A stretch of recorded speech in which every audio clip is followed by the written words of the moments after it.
All right. Let's see what we got on the Twitter line today. So let's see. Fake news, illogical wrestling argument. That doesn't even make sense. I don't even know if that's English. What is going on the Twitter line today? That's not true. That I can confirm that. Oh, Wrestling Podcast Awards by the Wrestle Hub. December 6th on YouTube. Third year in a row. Past winners were Ram with Dan. I know those guys. You know what? I am King Ricky Rose. I am the general manager of Wrestle Addict Radio, so I got to get my shows on here. I got to get Kings of the Rings podcast, Game Changer podcast, the Young Lions Perspective, and of course, the Light Show with Mance Chappell. All of Wrestle Addict Radio, the cure for the common wrestling podcast, needs to be a part of the Wrestling Podcast Awards. The only question is, where will you be when the show opens up December 6th?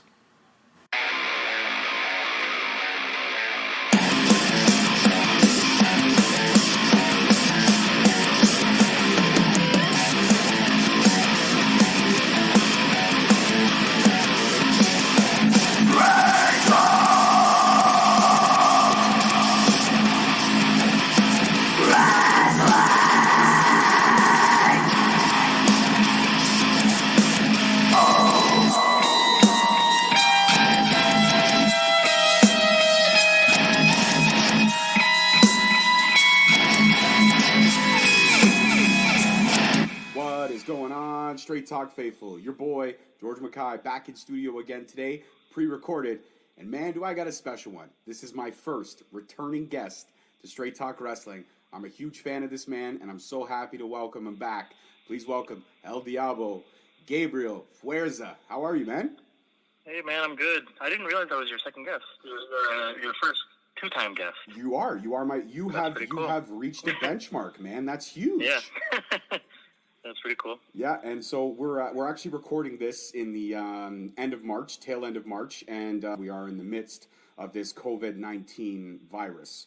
So actually, we were talking just before we went on air or recording, and I asked you like how things are going for you during this COVID-19. You want to let the fans know how you're doing?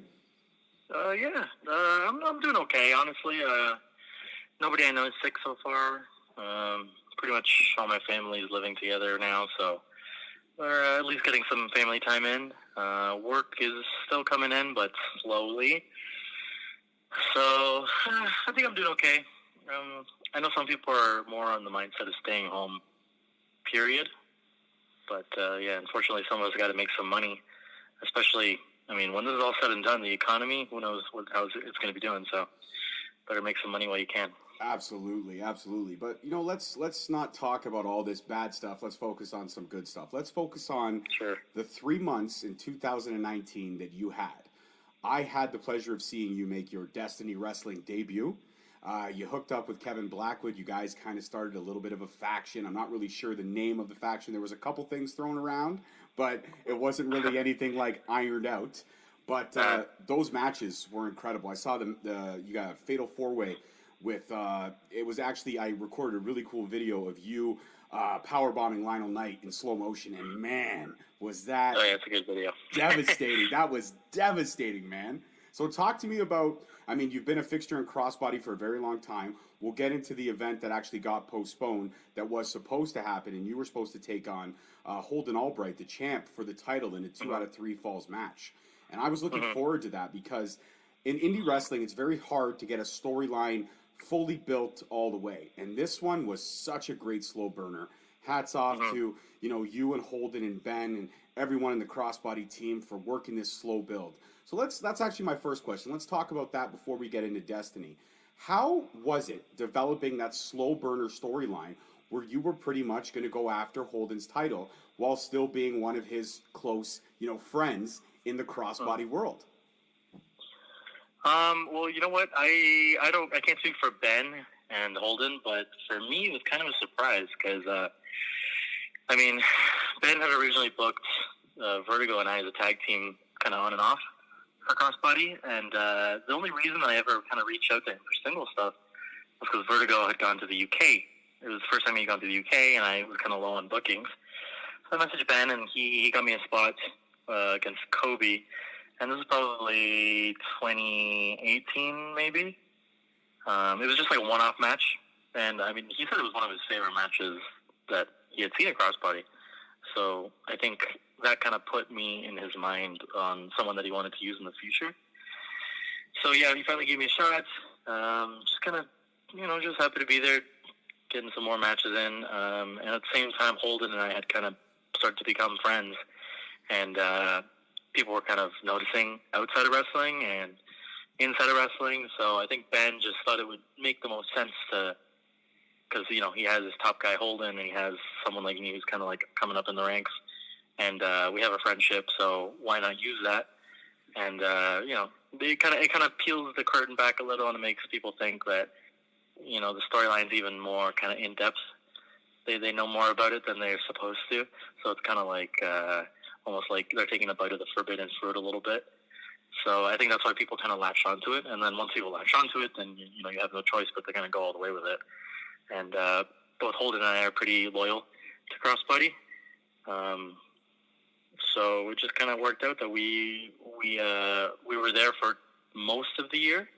I think Ben had originally booked me for 3 or 4 dates, and the rest I couldn't do. And shows either moved or got canceled, or Crossbody shows took priority over them. So it just kind of ended up working out. And I mean, I'm pretty much just a passenger. I just kind of show up, and they tell me what to do. Because I'll definitely throw out some creative input here and there, but I know Holden was the one who wanted to do the match. Ben was the one who wanted to really build it the way it has been. So I don't know. I mean, I've just been kind of sitting there, and it's been working out real good. For sure. It's one of my favorite storylines tail end of last year going into this year. Every time I went to a Crossbody show, Holden would be the last match, of course, because he's a champ, main event, and he would win. And he would win in, sometimes a nail-biting fashion, sometimes a crazy wrist fashion, but he would always pull it out. And then right at the end, you and Alexi Nicole would walk out, the three of you would do your stance, and then fans started picking up on how you were looking at the title. You were focusing on the title. You were doing all these little things that don't seem like a lot, but in hindsight, they really tell a story without telling a story. No promos, no nothing, just a quick glance, a quick grin, a smile. And I got to say, you're such a fantastic human being, but in the ring, you really know how to engage the crowd in a negative way because your character is predominantly heel, but you really come out and you set the bar so high. I've watched you now for a year and a half from when we did our last interview, progressing into now, which is just around a year that we've known each other, and we've developed a friendship as well. And I got to say, your wrestling ability has tripled, quadrupled in that time. You're so engaging in the ring, and the stories that you tell are fantastic. And that's what a lot of people don't get about wrestling. Yes, it's 2 guys in a ring wrestling around in either their underwear or Spanx or spandex, if you will, fighting for a belt. But there's so much more to that, and that's what the negative people say. But the storylines that you told in all your matches were incredible. One of my favorite matches with you was the one with you and Justin Sane, that triple threat when you actually won the internet title. That was hands down one of my favorite matches that you put on. And thank you. It was from bell to bell. It was an absolute stunner. It was speed. It was quick. It was lightning. And you came up with the decision at the end, again, in a little bit of El Diablo fashion, if you will. But you pulled out the win. You donned the title. And it was such a great, short-lived run, but it was such a great. And the reason why I think it was short-lived was because we knew this slow build was happening. And then you got in the Autobahn tournament, and you were doing things. You were winning matches. You were gaining the points. And then you won the whole thing. And then it's like, okay, guess what? Now I got to go at this title. So knowing that this 2 out of 3 falls match is postponed because we know it will happen, are you looking forward to that match and leaving everything on the line with one of your closest friends fighting for that Crossbody title? Of course. Who wouldn't be, honestly? Like, it's so hard to build genuine friendships in wrestling, like, completely, like, just it's easy to be friends with people in wrestling. That's true, because everybody likes wrestling and you have that common bond. But it's difficult to find people who you click with outside of wrestling as well. You know what I mean? Like someone like Vertigo, we started off kind of the only thing that we both liked about one another was that we liked wrestling. And then as we got to know each other, we realized, we like similar kind of music. We have a similar taste in TV shows, similar taste in this, similar taste in that. Like, we just understood each other.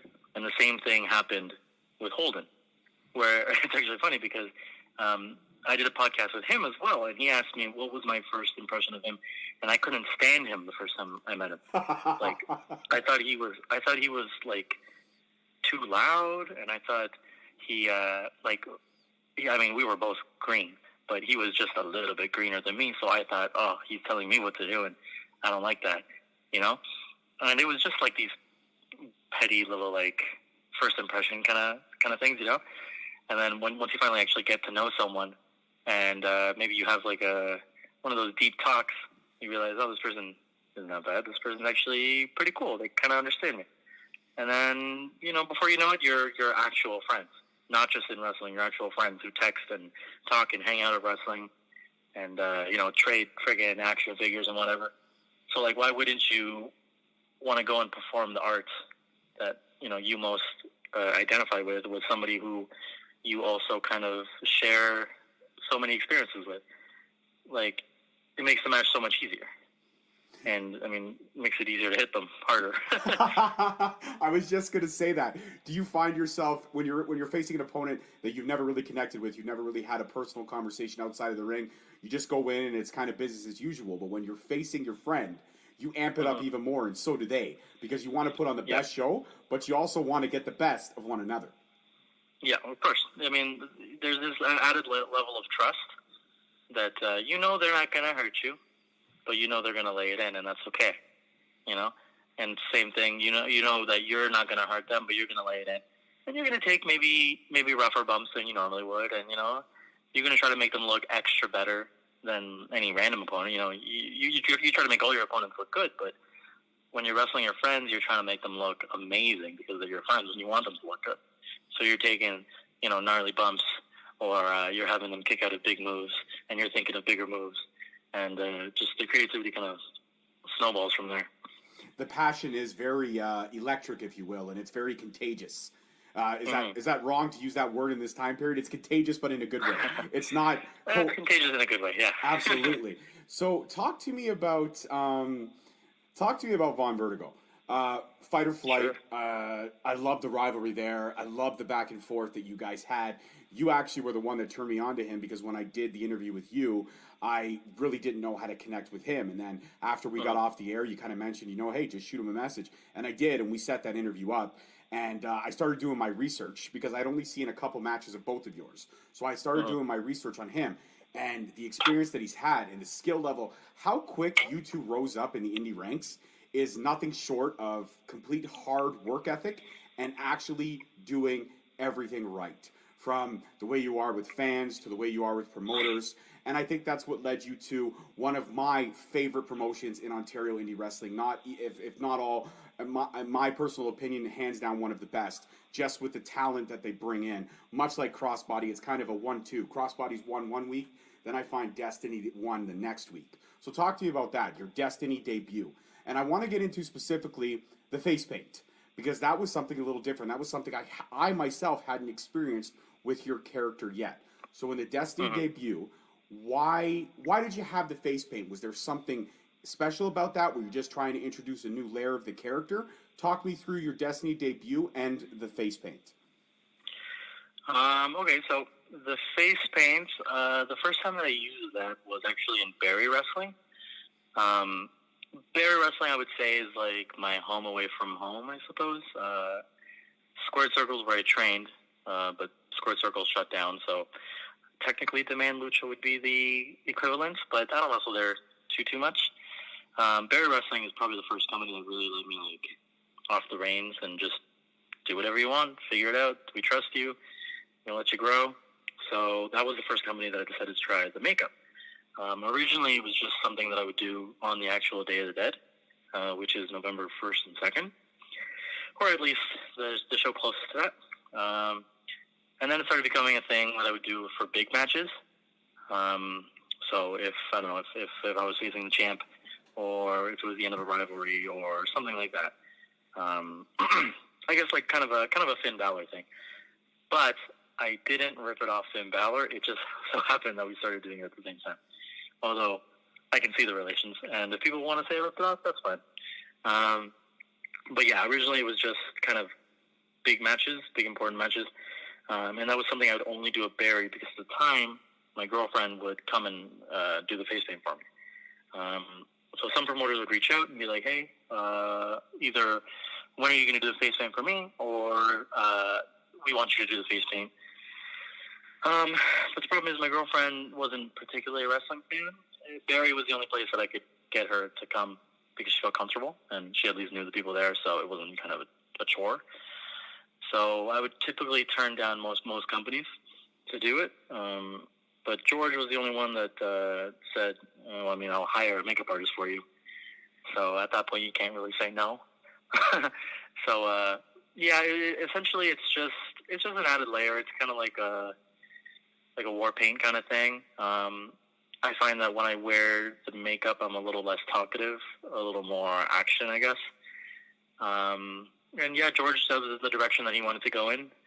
He already knew that I wrestled okay, so he just wanted something to kind of differentiate me, I guess, from the rest of the roster. And since I'd already been doing that, that was the best way to, add that extra little bit of layer. And I mean, it's smart on his part because that way, I mean, I'm really only going to be consistently doing the face paint at Destiny. So if you want to see the face paint, you kind of have to go see it at Destiny. Might do it at Crossbody here and there, might do it at Barrie here and there, but Destiny's pretty much guaranteed. Nice. And I got to say, one of the coolest things about seeing you at Destiny was that I didn't even know you were on the card that night. I had no idea.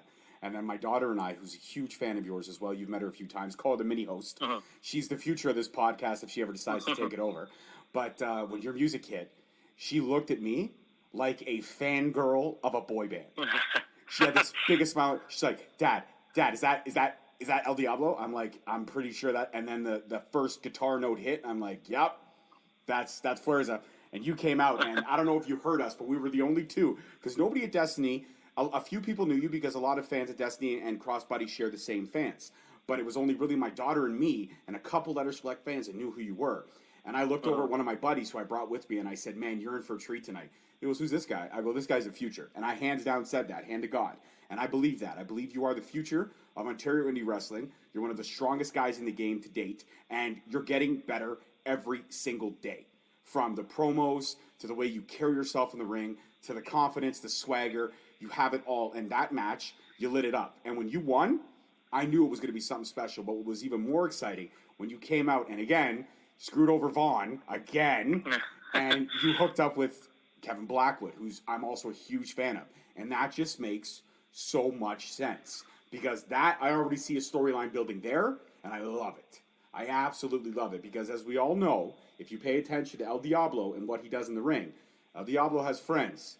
But friends that get El Diablo where El Diablo needs to go. And where that needs to go is you to eventually be donning that next-gen strap. And I see that in the future, but it's probably going to be another slow build. And I'm excited for you. So looking at the Destiny roster now, and all the components that they have, a lot of them, some of them very similar to what Crossbody offers. Is there anybody at Destiny you got your eye on right now that when the world gets back to normal, you want to say, okay, this is the next guy in line. This is who I want to take on next? I mean, the easy answer is Josh. I can always wrestle Josh. But in terms of regulars, I mean, I don't know if he's a regular, but Trey Miguel wrestles there sometimes. Mm-hmm. I'd love to wrestle him. I don't know. I feel like the Destiny roster is pretty all over the place, so I don't even know. I mean, Kevin I've wrestled once already. Daniel Garcia. I mean, I'd love to have like 20, 30 minutes with Daniel Garcia. Oh, Iron Man match? Sign me up. Take my money. I would love to see that, man. I would love to see that. Yeah. We just had a match at Crossbody some months ago, and I mean, the match was fine. Like, I loved it, but we had about maybe 10 more minutes of things that we wanted to do. So, when we got the go home signal, we had to go home. So we had to cut out some cool spots. So it'd be nice to have like a 30-minute match with him and not even worry about the time and just, have fun. What about you and Black Lavender? Would you ever consider taking on Black Lavender one-on-one? I mean, you probably already of course. have, but I haven't seen it. So I would love to see that. Yeah, no, Lionel's so easy. Like, he's the kind of person I could wrestle and just, like, we don't have to talk about a thing. Like, it's just, okay, let's go and figure it out and have fun. And, the whole last little exchange between him and I after Garcia and Decker left was actually on the fly. So, like, it's fun. Wrestling Lionel's fun. Oh, absolutely, man. And I don't know if you've taken on Decker full out yet, but I would love to see that too. I would love to see you and Decker go full out. But now, mind you, Decker has so many layers to him, but you know he loves to use the environment. He loves to use weapons. I'm not sure if you're yay or nay towards a street fight aspect or a hardcore match. Have you ever done something like that, or would you consider if you have not? Yeah, I've done a few. I just did what do you call it, a TLC a few months ago. That was fun. I've done a few street fights. Most of it was Vaughn, actually. Yeah, because you've turned your back on him so many times. Yeah, well, I think in this particular instance, he turned his back on me. Oh wow, we got a reverse. Okay. Yeah. But yeah, I've done a few. They're okay. I'm not a huge fan. No. But no, not really. Like, it's just not my cup of tea. But I like watching it. So. Oh, who doesn't? You know what? The one thing about this quarantine is that I've been able to go back and kind of relive so many things. And the great thing about this quarantine, too, that's been going on is I've been able to catch up on a lot of wrestling documentaries that I never had a chance. I always had them on my list, but I hadn't had a chance to watch. Mm-hmm. And one of them was 350 Days. Fantastic documentary, kind of about the history of the business and what these old cats, these OGs, if you will, had to do to kind of pave the way. And another thing was catching up on the first season of Dark Side of the Ring, which was absolutely fantastic. And then we just dropped, just recently, season 2 just started with that 2-part Chris Benoit documentary. And I actually was very excited when I knew I was going to sit down with you today because I wanted to, because I know how much of an Eddie Guerrero fan you are. And I wanted to know, did you see the season premiere of Dark Side of the Ring, the 2-parter on Chris Benoit? Yeah, I was actually in it. Okay, so that was my question. Yeah. I looked at it. I was like, okay, I know that's Decker. I know that's Tyson Dukes. I'm like, fuck, man, who is Chavo? I'm like, he looks so goddamn familiar. So that was my question. Okay, so you playing Chavo and then kind of seeing the whole product come to life. How was that for you? How was that experience to kind of step into the boots of Chavo Guerrero? Yeah, no, it was cool. It was cool. I went to theater school, so I've done like a lot of stuff of that nature. So getting there wasn't really like some people just kind of get there and they're like, "Ooh, wow, production, that's neat, that's cool."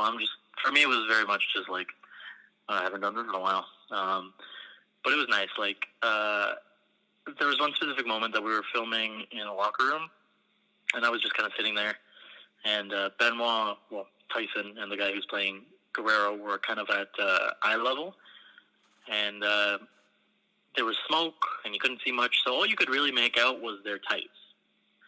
So, like, even sitting there knowing that I'm making a show, and these aren't the real people, and I'm not the real person, and just in that moment, I kind of, like, let myself be in that moment, and it was almost like I was kind of in the locker room with Benoit and Guerrero, just for a second, and that was pretty surreal. I think that was definitely the coolest part of filming. Seeing it come together was pretty good. I mean, I've already seen the show, and I know the production is like really nice. But I think this might be their best episode that they've put together. I actually haven't seen the second part yet, but from what I saw in the first one, it's just so well done. And I mean, even I learned stuff that I didn't know, and I feel like I thought I knew pretty much everything about what was going on. So it was pretty cool. Yeah, my wife and I, we're huge wrestling fans, and when that whole thing happened, it was such a painful moment in the history of wrestling, but then all the scrutiny that happened after, and when you haven't watched the second part, go back and watch it when you get the opportunity, and you see all the things that kind of happened just to the business as a whole, and then you kind of look at everything that shrouded Benoit's legacy, and the not funny thing, but one of the surreal moments that was at the very end when you saw Dean Malenko was talking and there was a picture of Eddie and Chris. and he said something along the lines of, I'm going to paraphrase, you know, one of these people has a legacy that'll live on forever, and one has been completely erased from history. We talk about him, but when we do, there's always that morbid kind of eye on you, like, I want to talk about him, but I don't. We don't want to get into all the negative stuff. But looking at all the things you saw in the first part, whereas the camaraderie and how hard he took Eddie's death, going back and kind of you yourself reliving those moments and having to kind of play those parts, did it make you kind of even become more of a fan of maybe just Eddie, or maybe Eddie and Chris, business-wise, of course, and realize, it make you fall in love with them all over again as a fan, kind of reliving those moments? Yeah, no, for sure. Watching it back, it definitely, it definitely added this like extra kind of emotional layer. I knew Chris had taken it really badly when he died, but just hearing it from other people with just how bad it was, just how like deep of a depression he went into, and just how painful it was for him, like not just emotionally, but I imagine physically. When you're in that much pain, you just hurt all over, and to be able to still go to work and perform and be professional, I mean, it says a lot about Benoit's character, and it's just a shame that he wasn't able to open up as much as he probably should have. I think what ended up happening was avoidable, but it would have taken a lot of work, not only on his part but on his family's part.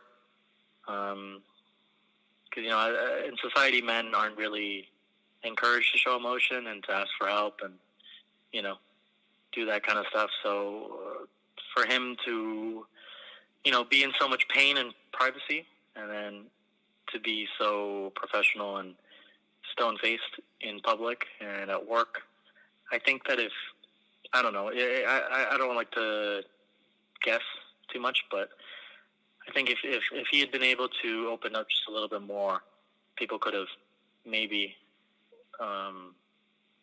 you know, maybe just stepped in and helped. Because I know whenever I go through something where I feel like the world is kind of ending around me, the thing that always helps isn't really the thing you think is going to help. It's always something you don't really expect, and it's always someone you don't really expect. You know, that's kind of why Holden Albright and I are so close. Because the last time that I was kind of in a deep depression, he was one of the people who kept trying to like pull me out of my funk, among other people. But he wasn't somebody who I expected, that's for sure. So I just wish that I don't know. I guess Chris could have opened up a little more, and then maybe, you know, somebody would have convinced him to take some time off, or yeah. But what happened, and you know, you can't change that. So it's just a shame. Yeah, no, 100%. Yeah, no, I definitely do respect. I mean, I'm a pretty big true crime geek, so I look at it one way. I think I look at it in like the true crime kind of way, and then I look at it in another way, where now that you're seeing the story and just how much pain he was in, you really do grow like a respect that just these two guys who just had this unshakable love for one another, and it just sucks that one of them got taken away from the other. But no, I definitely did gain a bit of respect. I mean, even more. I think Chris Benoit was probably one of the top 5 wrestlers to ever do it. So it's hard for me to gain more respect. But I suppose, I gained a little bit more. Absolutely, and I agree with you. I think that documentary was done so well, and they told such a great story. They laid out the specifics, but they also let you, the fan, perceive it the way you want to perceive it. And I think that's one of the great things. It's one of the hardest things to do in documentary filmmaking. I went to film school, and documentary filmmaking was one of my favorite classes. And I loved telling the stories. But you have to make sure you walk that line, because you want to tell the story, but you also want to leave it up for interpretation.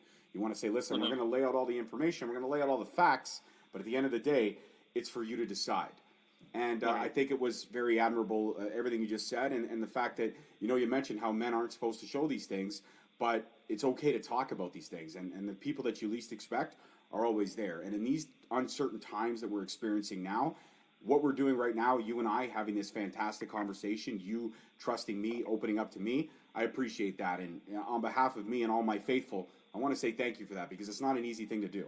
So kudos to you for being honest like that. It really, yeah, no worries. Tip of the hat to you, man. I respect you even more. Shit, I was a fan, but now I think I'm a super fan.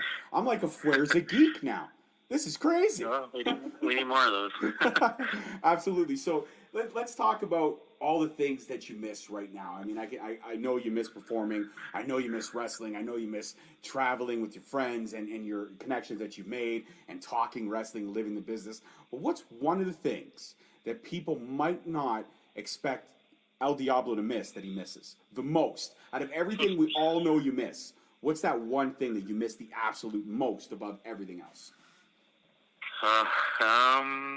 The most, not really expected. It's a tough I mean, question. I miss going to the flea market. I really like the flea market. I even if I don't buy anything, I like the environment. I used to always buy a guava smoothie, and then I'd walk around and then shop for horror figures. So I guess that's what I miss the most. It's kind of unexpected. Yeah. Or you know what? Actually, probably movies. Oh, yes. Movie theaters, Yeah, probably yes. theaters. I really miss movie popcorn. My daughter the I like other all day... popcorn, but specifically movie popcorn. My daughter the other day was like, "Can we order Skip the Dishes? They have the movie popcorn." I'm like, "We can't. It's closed right now. There's no." Yeah. The movie popcorn is not available because there's nobody there to make it right now. Yep. But I tell you right, I told her, I said, once everything clears up and the world hopefully gets back to normal, we're gonna literally live at the movie theater for a week.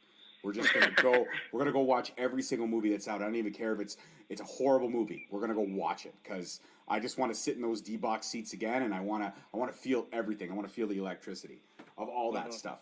So one other question I have, and then I think we'll wrap it up. You posted on your Facebook, because we're friends on Facebook. Yes, El Diablo's a friend of mine on Facebook. You posted on your Facebook any up and coming talents that want me to look at their matches. I'd be more than happy to kind of break them down and let you know a couple things, help out any way I can. I saw a lot of that. But when you did that, it kind of resonated a little bit more with me to think, man, here's this guy who's working just as hard as everybody else, but taking the time to sit there and say, hey, listen, you know what? Even though we can't look at each other's matches or watch each other's matches live, let's go back and break each other's stuff down, and let's try to help each other through this time. And I think that's very admirable. So how many hits did you get on that? How many matches did you sit through? And how many, you don't have to name names, but, what was that like, kind of getting all those clips? Here, watch this, watch that, and kind of going back and dissecting it all? Like, did that make you feel a sense of normalcy in this time? I wouldn't say a sense of normality, but I was definitely pleased with whoever sent me a match. It was mostly people who I expected to, but there were a few people kind of totally out of left field. So that was nice. I just I'm a big believer in paying it forward, I guess. There was tons of people who helped me. There's tons of people who continue to help me. And I guess the least I could do is help the guys that are coming after me. It just, in my head, it just makes sense. It's something I like to do, even if, we're not in a pandemic. If people want to send me matches, I'm always down to watch them. I don't always have the time, and I know other people don't always have the time. But, yeah, I like it. I just, I feel like I really, really enjoy teaching. Originally, I had gone to school with the intention of becoming a teacher. It's just something that I kind of fell out of love with, but not the teaching, just the school system. So, whenever I go train, I'm always quick to kind of help people out and do my best to teach them the stuff that I might be able to do properly. Yeah, I just really like teaching. So, whenever people send me matches, I'll literally sit down, put it on my TV or my computer, take out my notes on my phone, and then just everything I think of, I'll write it down.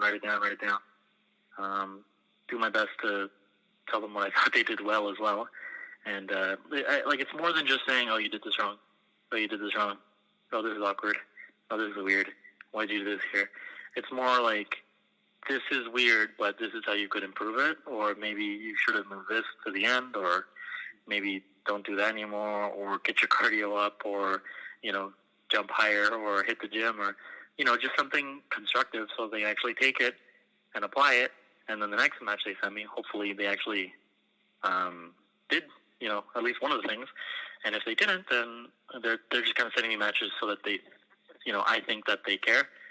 It's quick. It's easy to weed people out who don't really care, because they'll send you the same match over and over and over and over, and you're like, I don't get it. It's been a year and you haven't taken anything that I've said. Whereas, someone like Crystal Moon, who actually didn't send me a match, but she always asked me to watch her matches at Crossbody. She's someone who I can say, oh, unfortunately, you're not naturally as athletic, so you need to do more work in the gym, doing these kind of stuff. Because if you want to continue wrestling this kind of style, you have to make it look more aggressive. So she immediately is like, okay, I'll go do what you told me in the gym, and then the next time it looks better. Or I'll stop doing the things that look weird, and I'll start doing the things that I do well. You know what I mean? As long as people are actually listening and not just looking at me and nodding and blank stares, then I'm more than happy to help anybody out. It just makes sense to help one another. Absolutely, and in these uncertain times as we're living through now, we've seen bright spots in humanity, like Dyson vacuums literally making 15,000 ventilators in one day to kind of help keep the stimulus growing. To we've seen the negative of a woman carrying out 19 cases of water from a Walmart in Kentucky and selling the bottles for $3.50. So we've seen a lot of the negative and a lot of the positive. But what I want to say is that at least here at home, right now in Canada, I feel we're one of the countries doing everything right. It's hard. It's difficult. It's scary. I mean, I got 2 small children, and my daughter, my 10-year-old, doesn't understand why she can't go to school. I mean, she understands, but she misses her friends. And she misses the interaction. She misses the social interaction. So she doesn't understand why her grandparents can't come over or why we can't go over there. And it's hard to explain it, but at the end of the day, I think we're one of the countries that are doing it right, doing it safely, and not being complete and utter assholes. Then, of course, you got the U.S. with their president who's got his head up his ass saying he's going to reopen all the borders on Monday. Yep. It blows my mind to see the one side and the other. And I'm not a Justin Trudeau fan at all, and I don't want to get into politics, but I have to say kudos to our leadership and everything they're doing, because I think they're doing it right. Yes, the economy is going to be crazy. Gas prices are going to shoot through the roof. People are deferring their mortgages. I did it. I'll be honest. I deferred mine for a couple months just to help the situation out. It is what it is. These times are uncertain, but if humanity works together, we can do miraculous things when we're all on the same path. And I think what you highlighted it there, paying it forward, that is the best piece of advice I could have heard all day. And from one of the people I consider to be the future of this business. So, and that's not me kissing your ass. That's me being honest. I cannot wait to see you in the ring again. So let's talk distant future. Let's talk a month from now, 2 months from now. Hopefully the world gets back. Did you have any bookings coming up in May, June that we're still kind of on the fence about because we don't know where things are going to be?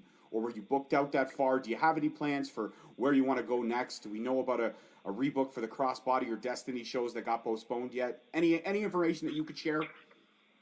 I have no idea. I had an extremely busy May, and those shows have been dropping like flies, including one that I was extremely excited about.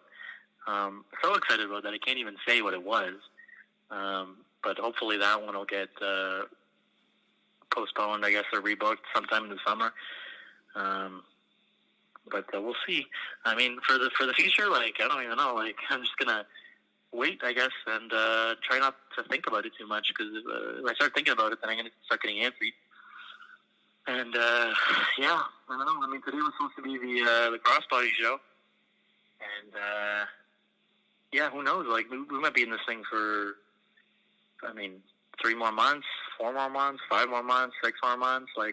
I've been reading all these kind of stuff, so I don't even want to think about it. The thought of not wrestling for 6 more months gives me major anxiety. So, I don't know. I'm just gonna have to start wrestling my dad or something. Take it day by day. That's all we can do is just take it day by day. Well, El Diablo Gabriel Fuerza, it was such a pleasure to have you back on the show again. As I mentioned in the first episode that we did, you know you're part of the family. I don't got to tell you. Anytime you want to come back and do it again, I would absolutely love to have you. As always, this was a kick-ass conversation, and I know when this one drops, you'll be more pleased with the audio than you were on the first one. Yes, I'll let everybody know. Gabriel he loved the first interview. He thinks, the host does his job very well, but he was a little bit upset with the audio, and now we're going to get that cleared up because I got better equipment, and this interview is going to be crystal clear, and you're going to be really, really proud of this one, 100% for sure. Awesome. I'm excited. Perfect. And as always, guys, if you want to reach out to him for T-shirts, autograph photos, I'm sure he's doing all that. I know some of his compadres are doing that too. I have both a photo and a T-shirt. I supported well before the COVID-19 crisis kind of took over, but I've been helping out where I can, buying more autographs, T-shirts. I'm waiting on my T-shirt from Sabotage. They mailed it out to me, so it should be coming soon. And that's all we could do in this uncertain time. If you do have a little bit of spare cash, try to throw it these guys' ways because they entertained us for so many months, so many years. It's the least we could do as fans is to give a little back. Thank you, man. I appreciate it. All right, no problem. You enjoy the rest of your Saturday. You take care. And I'm hoping, May, you're going to text me because the world's going to be back to normal. I'm hoping 1-2 more months. And you're going to let me know that show that you were really excited about is still on. And I'm going to come out and I'm going to see you. 100% for sure. Awesome. All right. Awesome. All right, my friend. You take care. Enjoy your Saturday, okay? You too. Thanks. Bye-bye. Bye. Well, guys, what can I say, man? That was El Diablo Gabriel Fuerza, an absolute amazing talent, a genuinely great human being, and that was another great kick-ass conversation. And it's days like this that help everything that's going on in the world right now. At this moment on March 28th, like I said, this episode will drop much later in the distant future. That was a great conversation. And for 40 minutes, all I thought about was a sport I love so much, and the sport that I've been proud to bring and highlight to you in my own special way for the last 2 years. As always, I am your host, your boy, George Mackay. Thank you so much for listening. Don't forget to tune in next week, because hell or high water, I'm going to be dropping episodes as frequently as I can. I'm still going week to week, and I'm hoping by the time this one drops, the trend will continue. As always, peace, love, and wrestling, and I will see you guys next week. Peace! Thank you for listening. Tune in next week for another episode on Spreaker, Stitcher, Spotify, iTunes, Google Play, and iHeartRadio. Also follow us on Facebook at Straight Talk Wrestling, on Instagram at Straight Talk Wrestling, and on Twitter at _Straight Talk. And for all our merchandise, you can search us on ProWrestlingTees.com.